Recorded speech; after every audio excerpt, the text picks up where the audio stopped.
Cheers. Cheers. Welcome to the Couch to 50K podcast, where we discuss how to conquer the first ultra marathon of your life. That's me. I'm going after my first one. I'm excited about it. And let's dig into it. This is Couch to 50K. How to finish your first ultra marathon.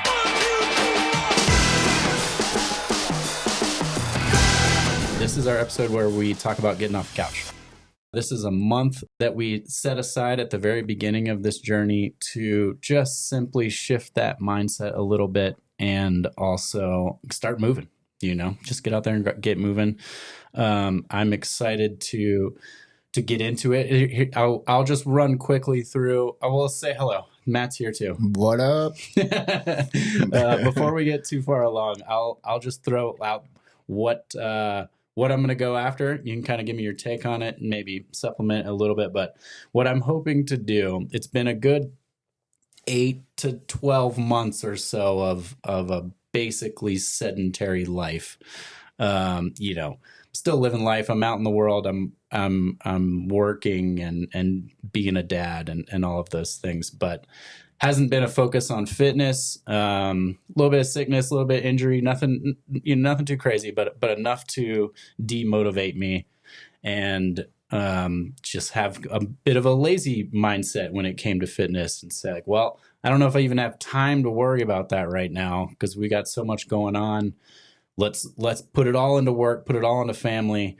But what I realized pretty quickly was that makes me a worse dad and a worse business partner when I don't have the fitness firing at the same time. So this is a very public and interesting way to try to bring that back to yeah, man, kudos where it to was you, before dude. that. And I'll just say, a very common place to find yourself in. It's not, that's most people. Most people aren't running ultras, or most people are struggling to go to the gym, a couple days a week. And, they're finding themselves having to do all of the things that life throws at you. And a lot of times fitness or, growing in fitness takes a back seat to everything else. Cause it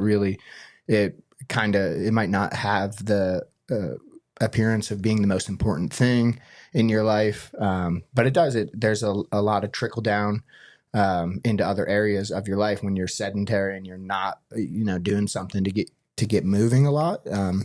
It plays out, it manifests in different ways. So, but a very common place to be in is spending a year not working towards a fitness goal, if you will. So, yeah, I think that's a big part of it for me, is that I've always needed something scary on the calendar to keep me honest. Yeah, it helps. It helps me. I mean, there's different types, there's people who just love to move and they want to be in the gym and they want to go for a run or yoga, whatever the thing is. Yep. And they're kind of consistent, by default. Right. Whereas I that's not my personality. If I've got the big goal out there and I've got the training plan in place, then I'm really good at having the discipline within that context. But I think I just sort of, my logical brain is like, well, why would I go? What am I running for? What I mean? We've talked about, my wife is very good at this. She wakes up and runs most days. And when I talk to her about it, she's like, I've got 40 minutes to do in the morning. I'm like, well, for what? Like, who's telling you to do this? And she's like, well, I'm following a plan, even though there's not a race attached to it. And I'm like, wow, good for you. Like, yeah. That doesn't make sense in my brain. I'm not that guy. So we put the big scary goal on the calendar and we're going to go after it. Maybe through this journey, I can find some of that more balanced motivation to be a little more consistent. But I've kind of always been a person whose weight fluctuates a little bit. Fitness fluctuates kind of just with whatever I'm chasing in the moment. So kind of, we'll tuck that away for a later episode, maybe something we can talk about in terms of, a general mindset to be a little more consistent, focused, and why. Well, I too love having a big scary goal. And as we've mentioned, the cool thing with ultras and stuff is it doesn't end. The goals just keep they keep arriving. There's always a bigger goal, the next goal. And so if you're that type of person where you like to have a goal that scares you, that you have to work for, running ultras is going to give that to you for the rest of your life. There's always further. You can always go further. And nowadays with races, they're, like 200 plus mile races. That's the new, right? 200's the new 100. And now there's like the Arizona Monster 300. And, so it's just getting bigger and scarier. It is. It is crazy. I think I didn't see it as much either when I was on the East Coast. It's starting to come about now just because trail running and ultra marathons have gotten so popular, or are getting more and more popular. It still seems to be a growing sport. I don't know the industry stats, but there's definitely a lot of people doing it. But I see a lot of it out west, right? It's a climate thing, desert trails, that sort of thing. They existed in the Southeast when I lived in the Atlanta area, but it was rogue. You know what I mean? It was like, oh, the crazies are over there running through the woods for hours on end. The rest of us are over here doing the Peachtree Road Race and the 5Ks and that kind of thing. So it's been cool to kind of be subjected to it out here. It's just a little more in your face. Then we open a running store, so now it's all I ever see. Yeah, man, you live in a good place for running in the mountains. It's it's in your face every day now. So yeah, absolutely. Yeah. Yep. Which is cool. I mean, I am lucky, right? That to be able to live here and take on a challenge like this. I do recognize that it's tougher for people living in cities to get the altitude training and the vertical, within that gets just tougher because they either got to drive out to a trailhead or something, right? Yeah. It's just harder. I can run from my driveway, and do a lot of hard stuff. Don't move to Big Bear. Yeah, we gotta keep it. It's too nice, but it is great. There's a cool community here, and we've got some good races here, which is cool. And I think it's supportive, that, and I've already gotten a little taste of that watching my wife do races. Is that it is much less of a big race competition where everybody's trying to kick each other's ass, and much more of a let's go do this thing together. We're all going to be better for it, like that. And that's pretty special, right? Like you don't get that I can't think of another competition style race outside of the endurance world where that's really true. I mean, typically you're just trying to beat people. Yeah. Yeah. Well, a lot of that I think comes down to the fact that it's hard for everybody, no matter your speed, no matter. And it's not saying that other, like a 5K is 5K is really challenging for an elite runner, like in terms of how hard they have to try to be, so it's not that it's not hard, but for most people, it's not difficult to finish a 5K, just going after, Holcomb Valley, 33-mile run up in the mountains, just getting to the finish line is a huge challenge. And so it's kind of silly to be overly competitive out there because really you're struggling, you're trying to get to the finish, and so is everybody else.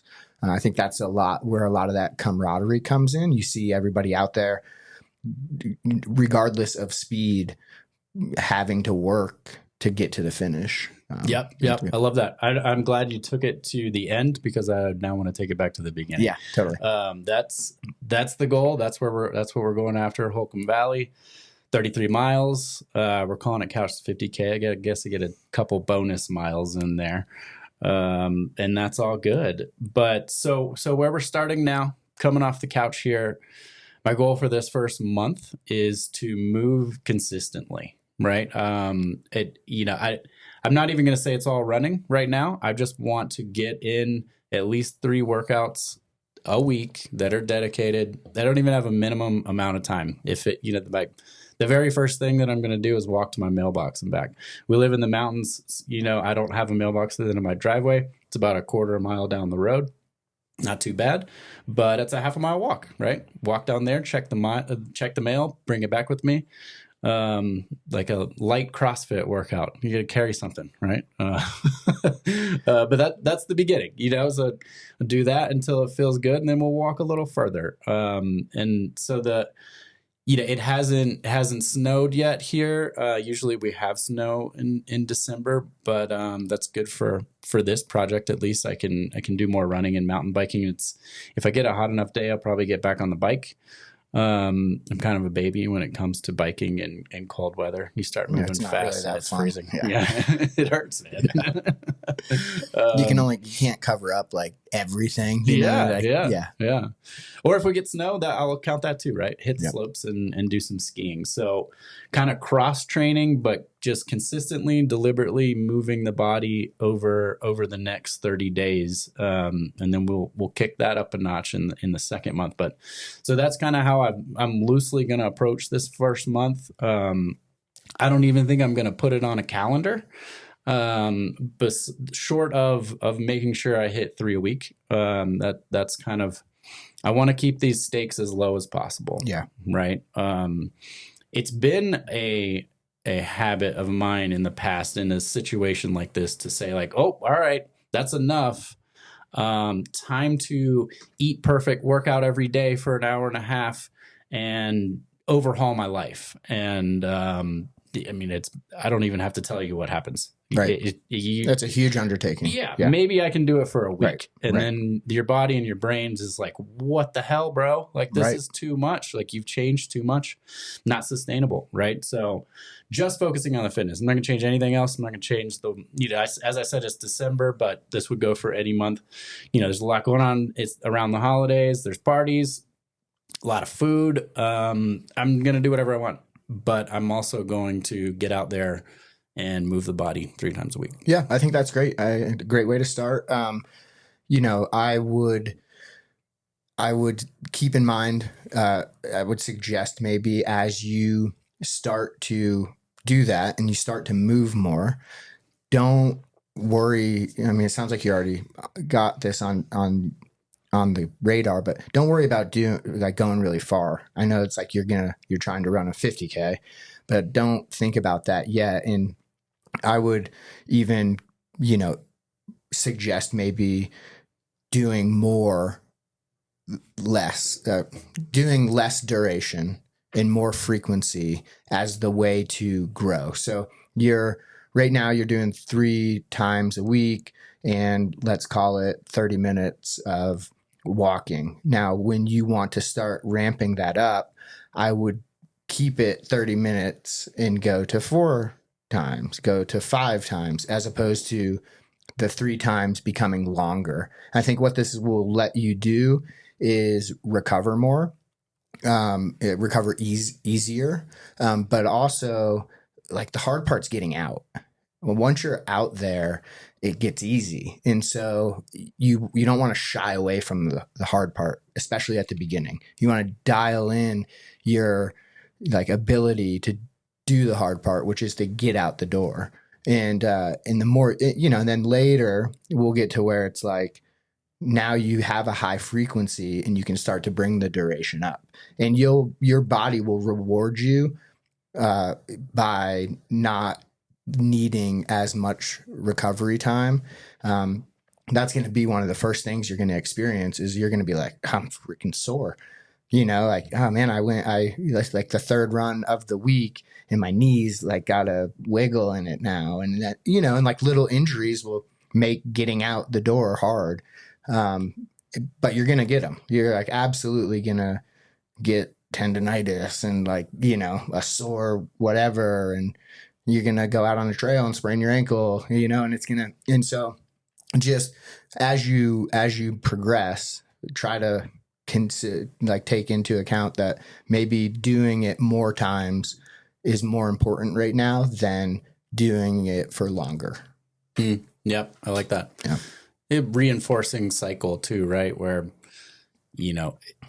you do a thing and it starts to feel easier. Right. Right. Like I mentioned walking to the mailbox, but then beyond that, it'll be walking a mile down the street and back. And I feel like I'll intuitively know when it's time to do that. Yeah. Without having something on paper telling me that, well, you did 3 last week, so you got to do 4 this week. Right. Right. Yeah.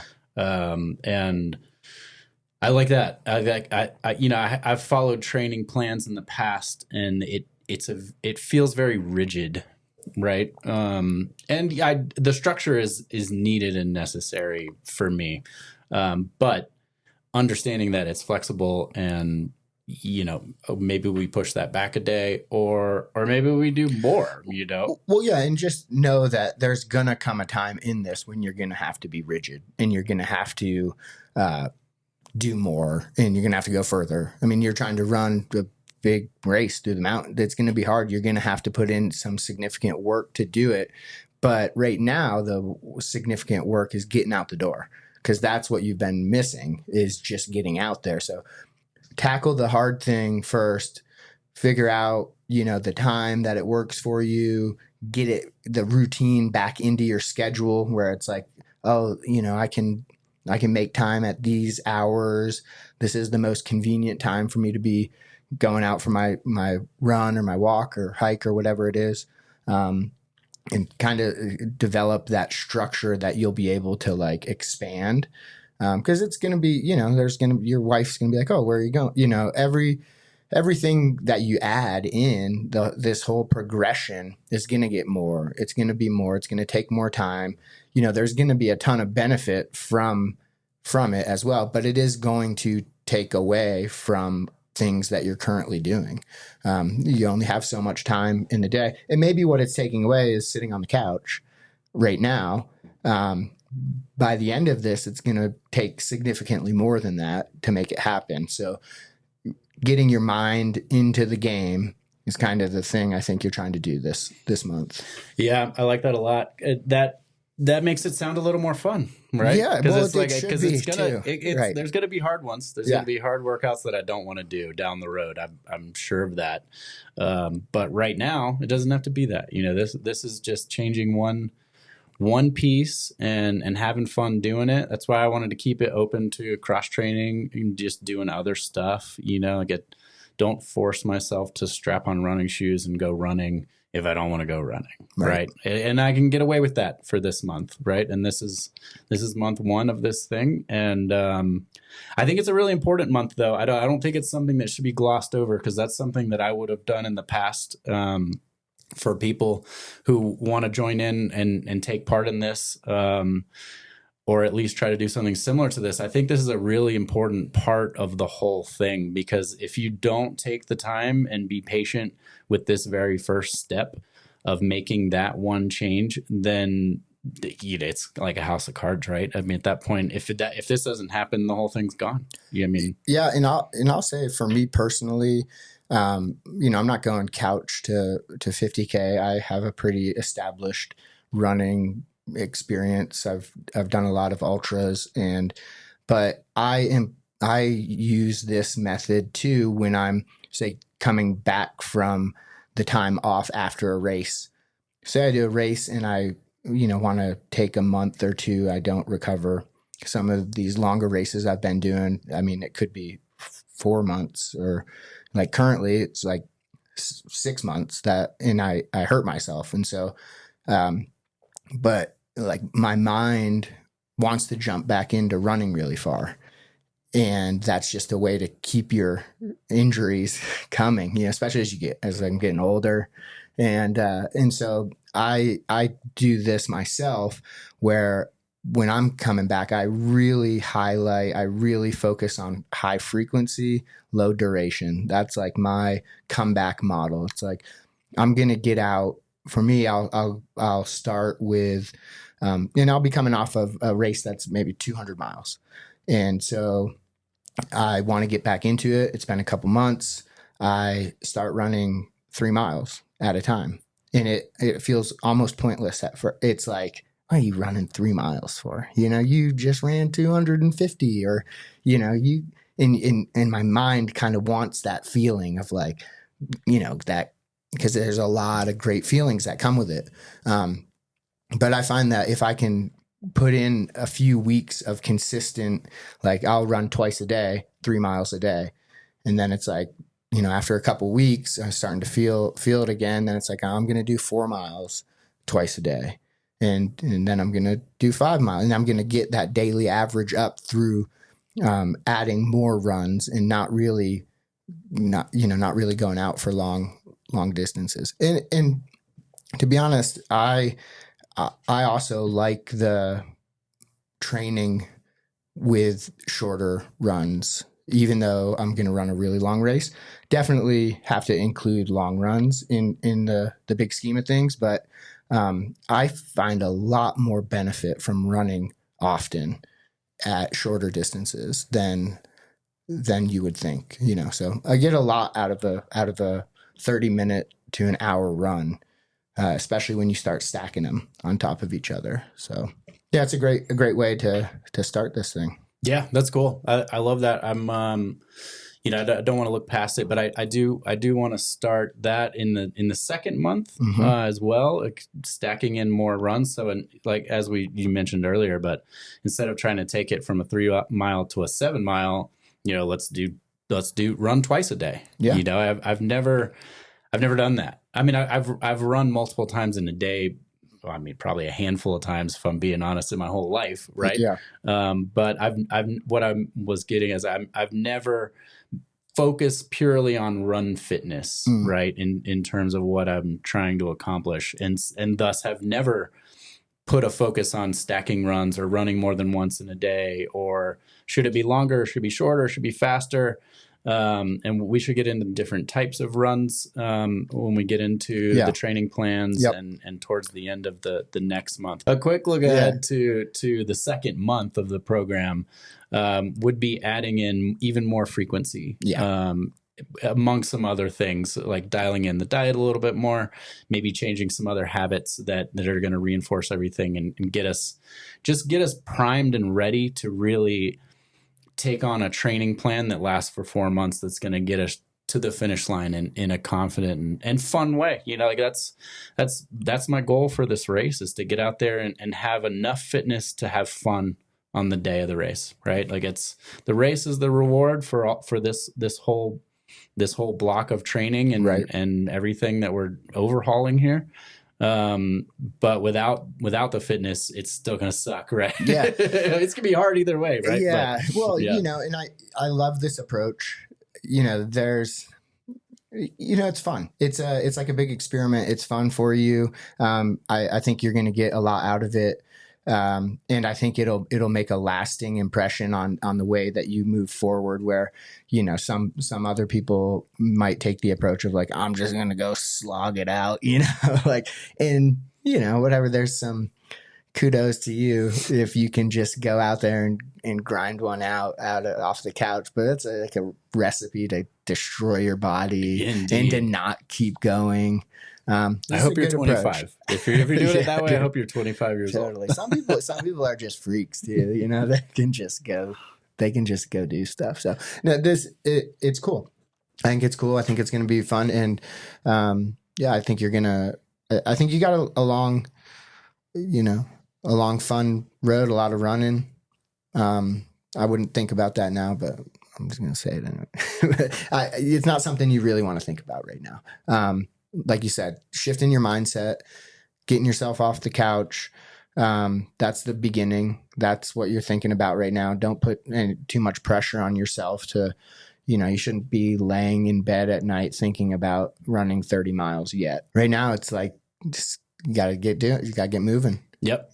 I'm excited for it. So, quick summary then, which you just did half of it, but I guess I would add to that, I am expecting to be sore, expecting to be tired, and expecting it to have even a mental impact on me that's like, oh, I have to, do I have to go do this right now? And the short answer is no, nobody has to do anything, right? But now that we're putting it out in the world, I was gonna say that's a great, one of the tricks to hold yourself accountable is to tell all your friends what you're doing. Tell people I'm going to run an ultra marathon. because then you probably want to live up to that. And if you hoard it and you keep it to yourself and you think, oh, I'm going to go out, I'm going to train for the next 6 months and I'm going to get myself into shape and I'm going to go run this thing. And you never really put it out there. It's almost like you're not committing. It's like when you tell people what you're doing and what you want to do, it's a little bit of pressure, and like that's a good type of pressure, I think, Yep, totally. Pressure Also makes diamonds, dude, right? Pressure makes diamonds. That's what they say. Yeah, So, absolutely. Just put a little bit of pressure on yourself. Mm-hmm. Let your friends put a little bit of pressure on you, and then work towards making it happen. Yep. You gotta sign up, dude. Sign up for the race. Yeah. I don't know. We'll head over there and sign up. I feel good about the month and where we're going. Time to get off the couch. Absolutely. All right, brother. Go ass up.